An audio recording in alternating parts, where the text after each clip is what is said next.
Hi, everyone. Welcome to Lurking for Legends. We're a live videocast that speaks to people from all walks of the publishing world.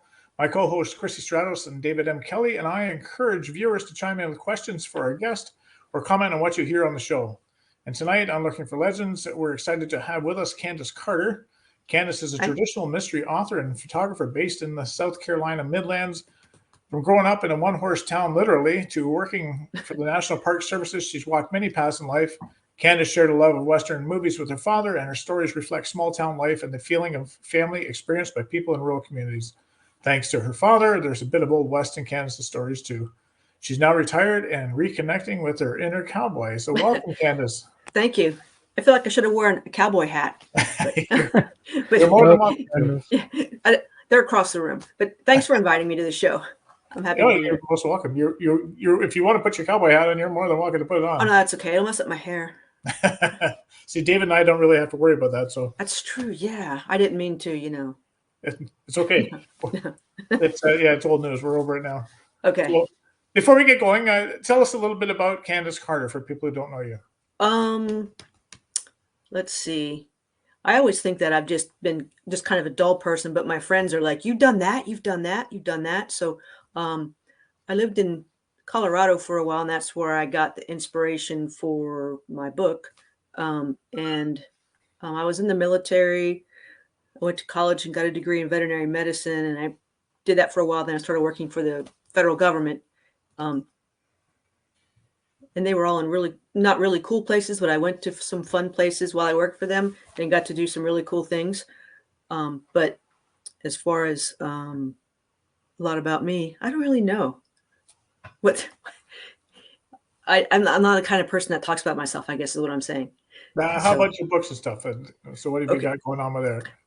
I have my first mystery that was published in 2018. I'm working on the second one slowly, obviously. I did win an award for the first 50 chapters of it. I mean, first 50 pages of it, not 50 chapters. That'd be a big book. Yeah, that's a big book. Yeah. You'd be writing From that for fantasy, yeah? like this thing. From the Southeastern Writers Association. And I wrote a short story with the same characters, and I got published in one of our local writers groups anthologies with that. And then the next year I took a photograph, and it made the cover. So that's Oh, from the nice. anthology. Yeah, it goes onto the back and the front, but it's a truck That's a window. photography book? No, it's an anthology from Oh, okay. the South Carolina Writers Association. Right. Yeah. That's But Rearview Mirror. since Side view. with a campers and a sunset in the Nice. back. Yeah. But since I had a short story in the previous edition, I thought maybe I would take a picture or try to do some covers. And they have a couple other photographs in there too. So I do that. I do the photography for fun, but I guess I didn't get paid for it, so I'm still not professional, right? I guess. Right, yeah. Yeah. I used to draw a lot when I was younger, but I got lazy sometime in between jobs that I had and started taking pictures because it was faster. And when digital came out, it was like instant gratification. You can take a picture and it's right there, and then you Of can edit course. it. Yeah. Yeah. Yeah. So I like to do that. So And write. I like to write.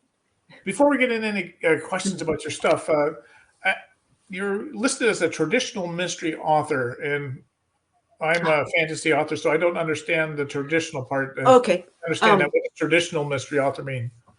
Well, in a few years ago, it probably would be called a cozy mystery because it takes place in a small town with a set number of characters, and there's no what do they call it? Outrageous sex, violence, gory scenes. So it changed from like cozy to traditional somewhere because cozy now is a lot more lighter, maybe. And traditional, I think of it as what Agatha Christie wrote, where it's Okay. she didn't, yeah. And there's an American author from Texas, Bill Kreider, who wrote this Dan Rhodes mystery series, and that's the closest that I can think of that I think that they were called a traditional mystery, but not now. So mine is kind of close to that kind of a traditional mystery, I suppose. If that makes sense. So, um, obviously, you write traditional mysteries. So, can you tell us what kind of things do you like to read yourself? Yeah, I like to read British mysteries a lot.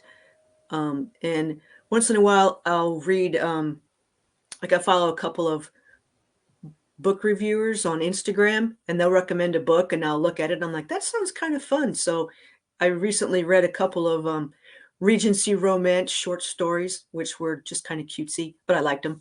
And I used to read Louis L'Amour a lot growing up and Zane Grey, and I occasionally will read more of those now. I used to read a lot more westerns when I was younger, and so one of the book I'm reading now is by it's about Toby Peters, who's a private investigators to the stars in Hollywood from the 1920s. So there's one, the man who shot no, his name's not Liberty Vance, something. It's close to Liberty Valance, but it's not quite. So the PI helps John Wayne out of a tough spot. So it's pretty good. My favorite British mystery author, I like Margaret Allingham, some of the older ones. Emma Jameson is a newer one that I've read, and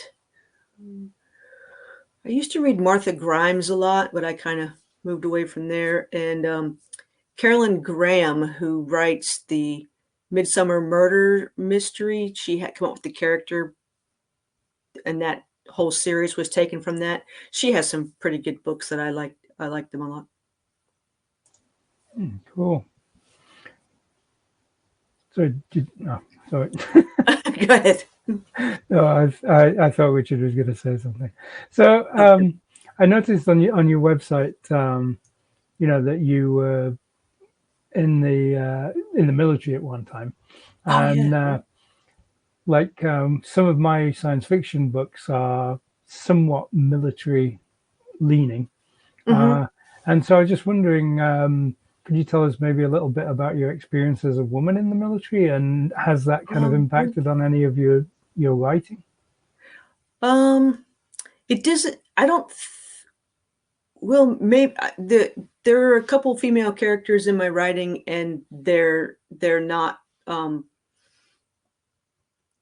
guess they could call them strong women, but they're not the main character. In the military, I was in 79 to 84, and I was in a career field that women could be. They had it in two branches. Women could be in the law enforcement part, but not in the security specialist part. So we could guard the gate and make traffic stops and patrol the base, but we could not guard the airplanes on the runways. And we didn't really. There were only a few of us at the time, and I don't recall any issues. I mean, there were a couple of people, a couple of jerks that you would have at any job, probably, because no job's going to be like, but for the most part, I didn't have a problem, though I've heard of others that did, and that were, hit on all the time or whatever, but I didn't really experience that. I enjoyed it. It was I grew up in a small town, so that was my way to get out of a small town and see more things. I probably would have picked a different career field, but I did retrain into space systems, and so I learned about some satellite things, and I don't know. I don't think it's still classified now, but it was pretty cool to do that. So going along that vein about the military and your books and stuff like that, and you touched on that with your female characters. Do you include any real life people that you know in your books, either their personas or them actually appearing? They're a mix of people that I've known or seen. I do have a cat that I actually own, or that owns me, that is in the book, and I think he has the same name. His name is Poncho, and he was my mom's cat, and I adopted him when my mom had to go to a nursing home and everything. But he is a little terror, and he's always into things. So he's in the book, and that's actually him. And I don't think he'll sue me for anything that I wrote about him. But there are some people that I've met throughout my life that I use a little bit of them along with a little bit of something else, because they would probably know who they are if I did. And Right. and I might not particularly like that person. Mm-hmm. You see, yeah. But yeah, so it's kind of a mix. What do you do? You write fantasy. I write fantasy, so Yeah. I guess some of the personas of people that I know kind of are in my books. Like My a first sketch two of original hero and heroines are pretty well modeled after my son and my daughter. One of my sons and one of my daughters. So the two of them are 2 years apart, and just their mannerisms and the way they got along with each other. They cats yeah. and dogs, but best friends at the same time. They're reflected in that subconsciously as I was reading it. Like I didn't set out to do that, but subconsciously as I'm reading it later on, that's them. So Yeah, that's I had my sister did ask if one of the characters was our cousin, and I said not intentionally. Yeah, and So, I don't think you can help as a writer because you're going to use your experiences, right? You're going to right. write So what you know best. it just comes in, Yeah. I guess. Yeah. I see it. And I named the main dragon in my series after the cat. So I guess there you go. You and I have something in common there. Yeah. The cat got a bump up to dragon though. My cat was still a cat. So it got to be the main dragon as well. So she goes through a few different series. So with that, with real life people, how about real life settings? Are your settings actually real? Do you actually incorporate like the actual street names and stuff of the places that you've been, or you kind of make them up? It's a little bit of both. For the town where the mystery takes place is a fictional town set in the mountains of North Carolina. So there's kind of the town is kind of loosely based on Boone, North Carolina, but it's also based on other towns. But some of the shops and things that are in there are shops that I've actually been to, but in different towns. So they're all kind of thrown together to make it a mix. But there are places, some of the places mentioned in there, like on the Blue Ridge Parkway, are places that I've actually been. So I did visit them when I was working on the book way early. I didn't take pictures, so I would try to remember, okay, did it look like this or did it look like that? And I used Google satellite images to look to make sure that there was really a bend in the river at that spot and different things like that. But I had been there. The Blue Ridge Parkway, I've been there. Yeah. It goes right across the Blue Ridge Mountains. Yeah, it goes a long way. I've only been on, I think the North Carolina part and some of the South Carolina part, obviously, because I live in South Carolina.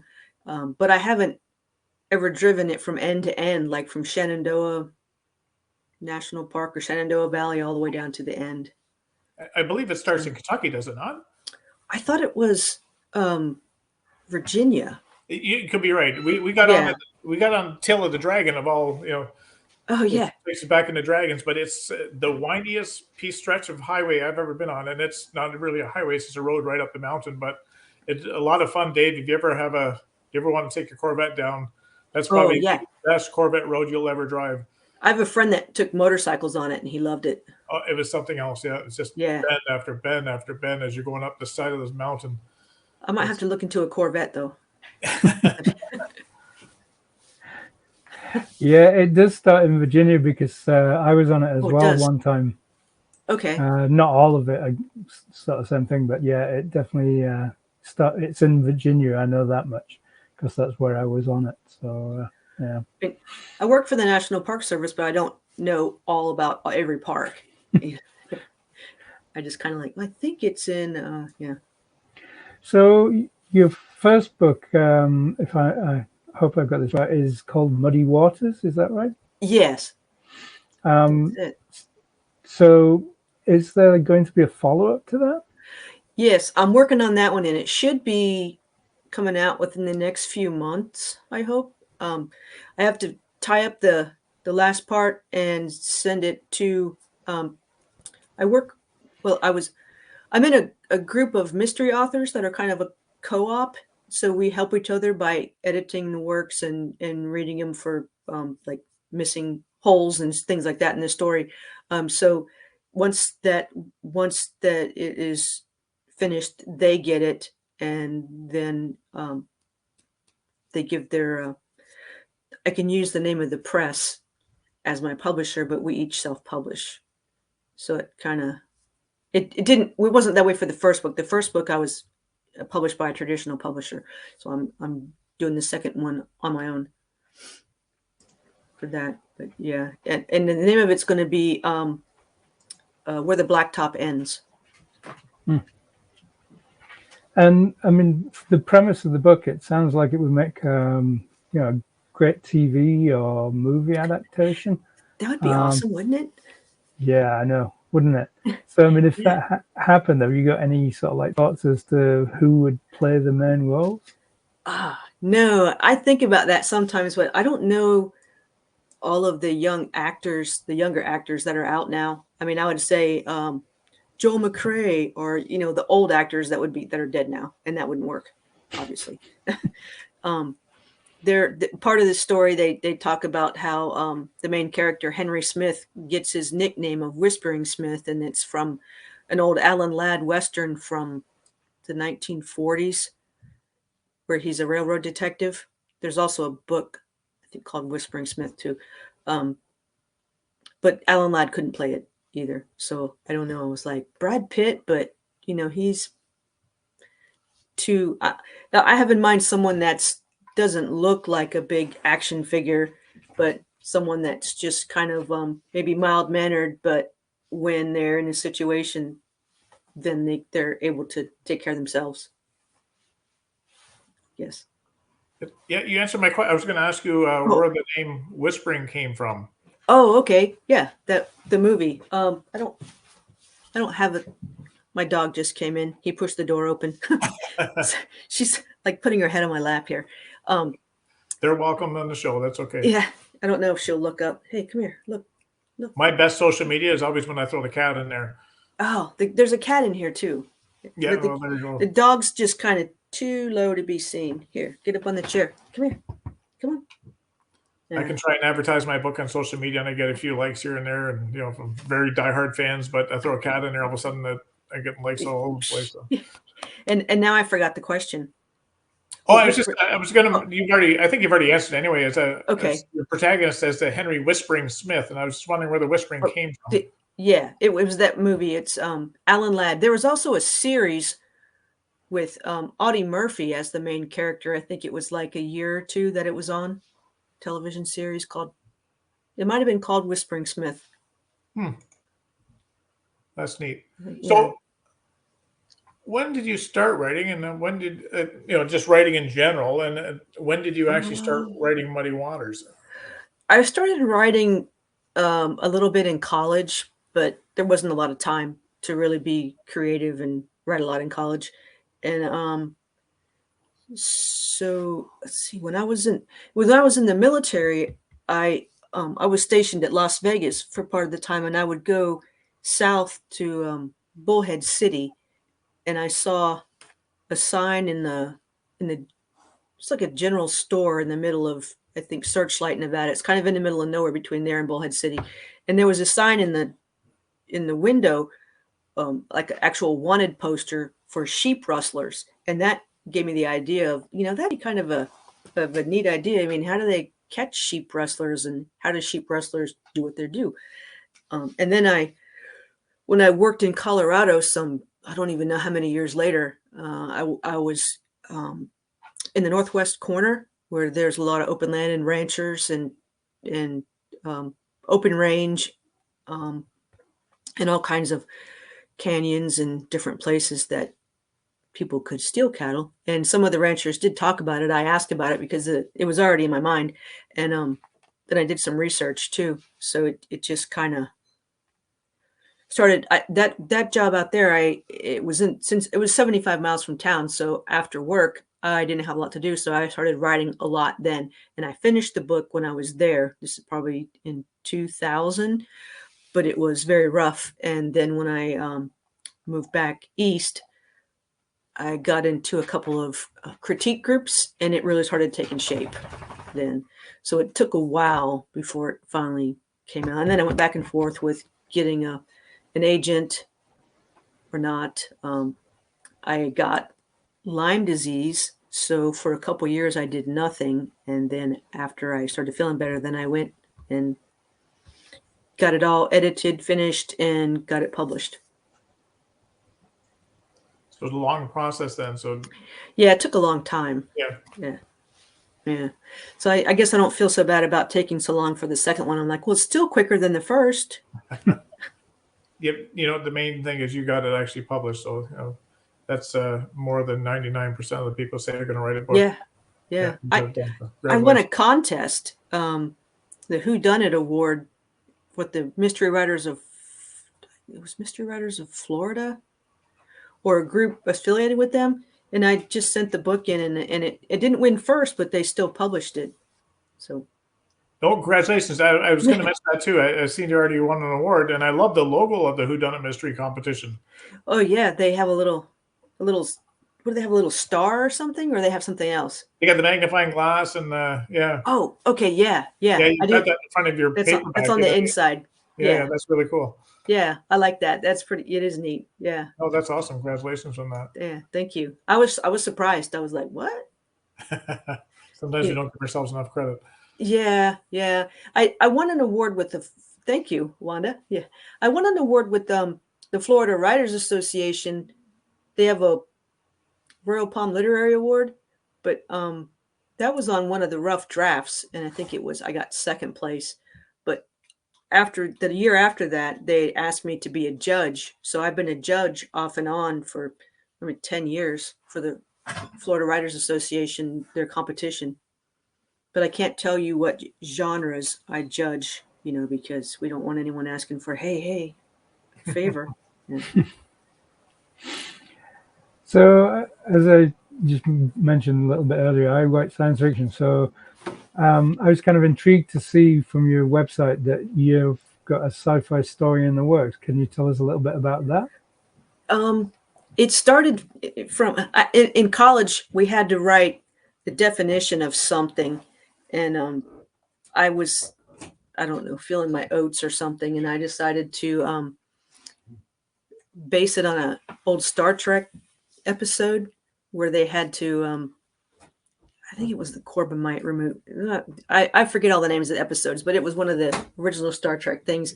And I made it where they had to define whatever the word was that we had to define, or they were going to be destroyed. So that was my first foray into it. And I'm like, this is kind of fun. So I have like the 10 chapters of a story where the dolphins are the space travelers, and they come to Earth to visit their I don't know, kin, I suppose, under the water, and they're the ones responsible for rescuing people that are drowning and stuff like that. But they don't want anyone to know that they're here, so they just keep it quiet. So it just kind of revolves around that. But I haven't done anything with that in maybe, I don't know, 15 years. I find it now and then when I'm looking through other things, and I'm like, oh, there's that story, and I'll read it, and I'm like, yeah, that's pretty good. Maybe I should do something with it. Then I'm distracted with something else, and off I go again. And I also noticed, like on Goodreads, it's in one of the questions, it says you say that your chosen fictional universe to live in would be Star Trek.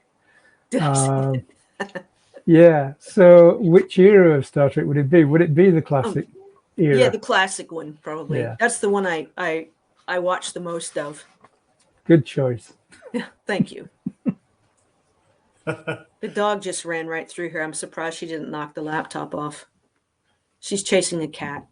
Okay. Well, we'll have to go to a commercial then. If it flies off, you know what happens. We'll get Dave to sing some karaoke, some old Star Trek karaoke. Yeah. You mentioned that you were a judge, and you've been a judge for 10 years in these writing competitions. Do you find that actually helps you with your writing? Does it do anything that way or not? Or do you just like giving back? Yeah, both. I like giving back, and it also helps because Well, sometimes I think that I'm not a good writer, but then I can sometimes realize that I am. And I always give constructive criticism to whatever I'm judging. And I don't know whose thing it is, but I mean, there are some really good writers out there, and they have to also submit a synopsis. And it's fun to look at how their stories are laid out. And I usually judge the first 50 pages because it's easier for me to do that than it is to do the full length novel judging. So I can read the synopsis and see where they're going, and then read the first 50 pages and see how they started. And that, I think that's really helpful to see, like, oh yeah, I can see this. I know how this is going to come in towards the end. So it's a different way of looking at what's written. So I think it really helps. Oh, indie authors. Well, I belong to the Mysterio Press group. They have a readers group on Facebook, and all of them are indie authors.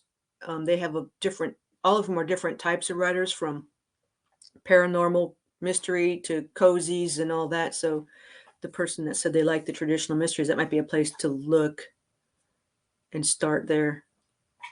And we each take a turn hosting for a week. So then you can come and ask questions or get involved in the conversation. So that's it's kind of a fun thing. I like doing that.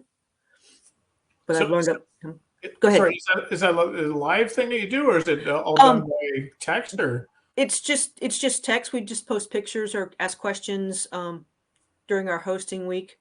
Like sometimes we'll pick a theme.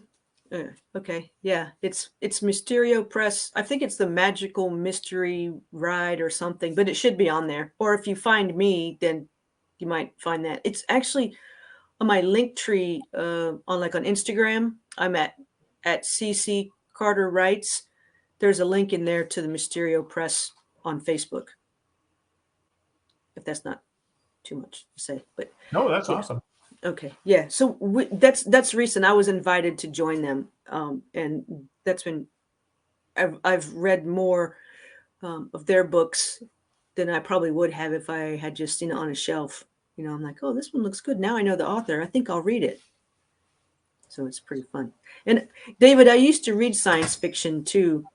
Some time ago, I would read the Star Trek novels, the ones based on the movies or whatever, and the ones not. So it was always fun. Yeah, I've read several of those as well. Yeah.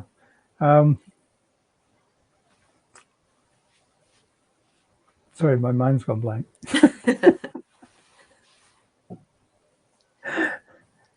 Help. Okay, I see that you say you're retired. Obviously, that doesn't mean you're retired from writing. You're retired from your military role and everything else. Right, from my job, my day job. Yeah. So now your new day job is being an author. So what's a typical day in the life of author Candace Carter? Let's see. Well, I'm not as disciplined as I should be about writing, but I try to write every day. I don't always accomplish that. A lot of times I'll just think about, I'm like, well, I have this plot thing and I don't know what I'm going to get from here to here. And so I'll walk the dogs and think about it and then come back and write down some notes and then I'll have it. But this month I'm helping some of the South Carolina Writers Association people present a class at the Adult Learning Center at our local college for I think it's called So You Want to Be a Writer, and it's about fiction writing. So it's like 4 classes, but it's just a quick overview. So I'm helping with that. And then I'm in a critique group that we call the Assassins Guild. We sound really scary, but we're not. We're all old. And we meet probably every 2 weeks to go over our pages and use a lot of red ink and help each other become better writers. So I do that. And I'm trying to think. I have an elderly aunt that lives here, and I do spend a lot of time with her, doing things for her, helping her get groceries, go to doctor's appointments and that. So that takes a lot of time. And I use that sometimes as an excuse. Well, I have to do this, so I better not write just now. I better wait and then write later. So it's kind of a bad habit I've gotten into. But I try to write a couple hours a day at least. But and more if I'm really inspired. Morning, evening, afternoon, or just whenever the mood hits you? Kind of whenever the mood hits me. In the morning, it's quiet in the house. My husband's at work. But in the evening, it's harder to get to it unless it's later in the evening. But I'm kind of a early riser, so in the morning's better. I can sympathize about the length of time taken to write it. My first novel actually took around about 15 years, would you believe? Yeah. So I was just wondering about kind of like how you approach writing and editing and so on. Could you tell us a little bit about that side of things? Yeah, I'm a pantser, and in the first book, I thought I knew who the killer was until I was halfway through, and then the book was like, no, it's not that. It's not that person. It's this one, but I didn't have a strict outline, so I was fine. So I kind of do what is it, the writer's compass, where you have the line of rising action and different things happening along the way, and then the end and the announcement and all that. So I kind of use that, and I'll have a couple of inciting incidents that I have in mind, and they may or may not end up being that way in the end. So I'll have some dots along the way, and then I start writing. And then if that works, then I go to that dot. But if not, I might move that dot over here. And I've been trying not to go back and edit before the book is done, or at least a lot, because that bogs me down, and I'll just stay in that little loop of self-editing, like I need to change that word or that scene. So what I do now is I print the whole thing out, and I'll go back to that page and just write a note. And then when I'm finished and I'm ready to do my edits, I'll go back and find my notes and make the changes then. I think it was a very interesting way you said that you didn't know who the killer was in your whodunit novel until you're about halfway through. That is very interesting. As I'm a pantser full blown as well. I kick my guy at the door and I discover the world with him, but I always know how it's going to end.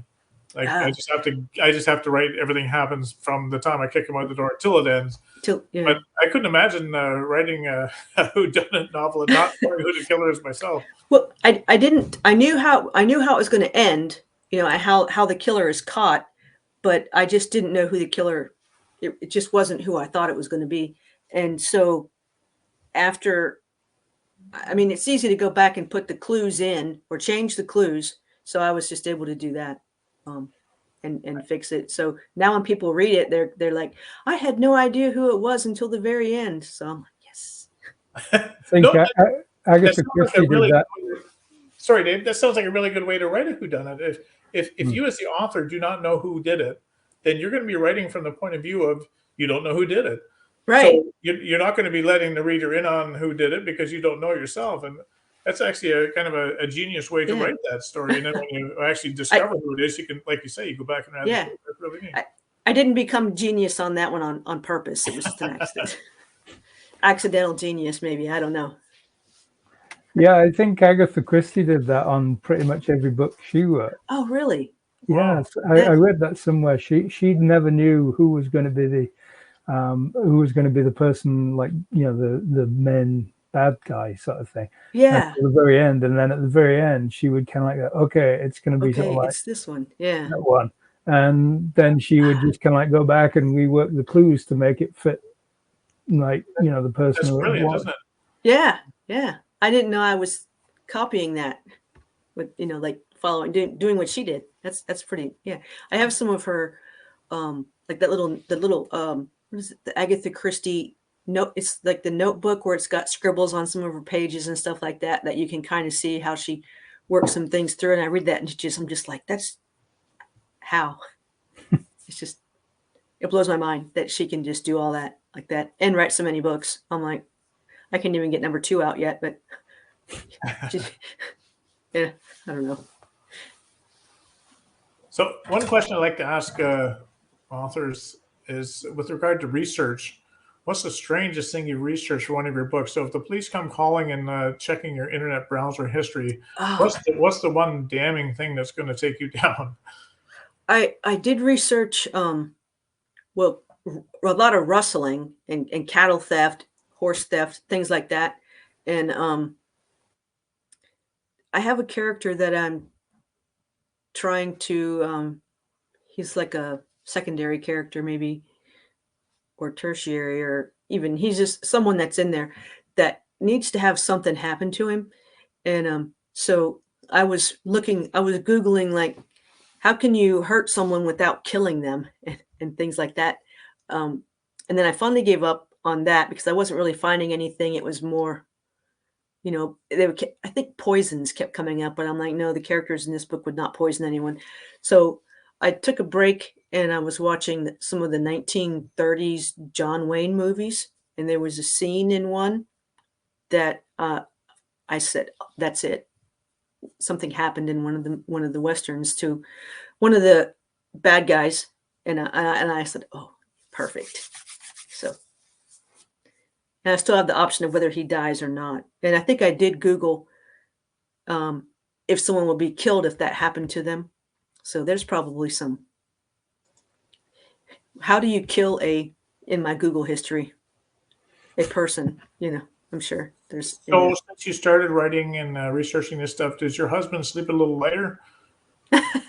No, I don't think he read part of my book, but he's never read the whole book. But sometimes he gives me ideas about how to I'll leave kill that alone. people. But, Yeah. He's like, you could do this to somebody. And I'm like, okay. What? He works in construction. So, it could be a nail gun or shock. Who knows? And what is this thing about the black-footed ferret? This is an endangered species of ferret, I understand? Yes. In Colorado, Wyoming, Utah area, they used to have a lot of black-footed ferrets, and they thought they had become extinct, and then they discovered a small population, so they had gotten them and were doing a breeding program, basically. So I was at a site where there was a release site near us, and we would also send them up to Wyoming for some release, and I think some went to Utah too. So we were just we had breeding stock, and we would have ferrets that we would not be close to them, like getting them used to humans. They were in pens and they didn't like us at all. So we would they would be bred. I think they would pick out, we had orders from whoever on which ones were genetically compatible with the others, because I think they were a small enough group that some of them couldn't have the kits together because they might have problems. So we would do whatever they had us do, and then we would we had small cages, and then we had pre-release pens, and we would transfer them up to the pre-release pens and get them used to being out on their own and finding their own food, and then they would be scheduled for release. But they would get vaccines and all and tags, chips to be followed. We could follow them, and then we would go out to some of the sites at night with spotting lamps and try to find out who was out there, who was making it. So I haven't kept up. Oh, I'm sorry. Go ahead. No, I was just going to say, are they likely to make an appearance in any of your books, do you think? I don't know. Who is it? C.J. Box did a story about, he called them stoats, but his main character, Joe Pickett, is a Wyoming wildlife, a ranger for a wildlife ranger, whatever they call that. I can't think of the word right now. And there's some stoats are involved in one of his stories about poachers. So I'm sometimes I feel like I write too much like him, so I probably would never put a black-footed ferret in there. But I did do work with sea turtles and some birds in Florida, and they might. I don't think anyone has done that except maybe the one.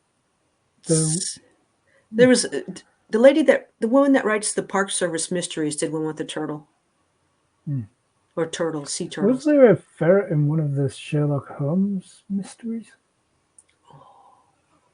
Is it the Speckled Band? I don't know. I've read some, but it's been so long that I don't think I would remember even if I did read it. So it's a mystery in a mystery. Yeah. Mystery in a, like an onion mystery. Layers. Layers, yeah, we have layers. Yeah. It's like Donkey and Shrek. I know I'm probably way off topic there, but so we're getting near the end of the show, but I wanted to mention I love the saying in your footer, and you've touched on John Wayne a couple times. So obviously, he has some kind of influence in your background. I love the saying in the footer of your website: "Courage is being scared to death and saddling up anyway." And it's a quote by John Wayne. And when you're an independent author or any kind of author, I guess, unless you're an extroverted author, and there aren't too many of those, that's such a true saying. You know, it's tough putting yourself out there. Yeah. That's a beautiful saying for sure. Thank you. That's why I picked it, because it's like I can do this. I can do this. So yeah. And John Wayne was my dad's favorite actor, so that was another reason. Mine too. Yeah, I still love to watch all those westerns. When you look back and you listen to him, it didn't seem like he could act to save his life, but he did such a great job, and he was just a rough and tough character with feeling. Yeah. He was just it was great for him. It's almost like Schwarzenegger. Schwarzenegger. He you don't think he can Shakespeare anytime soon, but he was perfect for the roles that he's in. So yeah. Oh, but that's a great saying. Courage of being scared to death and saddling up anyway, and that's so true. Yeah, so, thank you. What's next for Candace Carter? I know you touched on the sequel to Muddy Waters, end of the pavement. Is that what you call it? End of the tarmac? Where the Blacktop ends. Where the Blacktop ends, yeah. Yeah. So do you foresee seeing more than 2 books in the Muddy Waters? Oh, yes. I have a couple more ideas to do the books, and someone suggested that I did a short story that's kind of a prequel to Muddy Waters, and a friend of mine suggested that, she said there's a gap between there, and the short story just kind of leaves you hanging. You just got to wonder. But short stories are different than novels, so they do leave you hanging sometimes.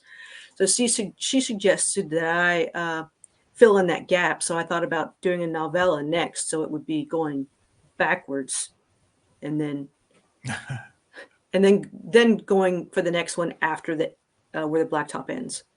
Awesome. So and if someone's looking for your books, where can they find them? They're pretty much, I think, they're on Kobo, Barnes and Noble, Amazon, but on Amazon right now. And I have no control of the prices on Amazon or any of these, because my publisher for these has it. The ebook is $8.95 on Amazon, and that's kind of tough. But you can get it on Kobo, or if anyone really wants to read it, they could just send me an email. My email address, I think, is on my website, CandaceJCarter.com, or there's a contact thing, and just let me know that you'd like to get hold of it, and we can figure it out. I don't have any copies on hand. Someone won it in a contest, so I don't have it.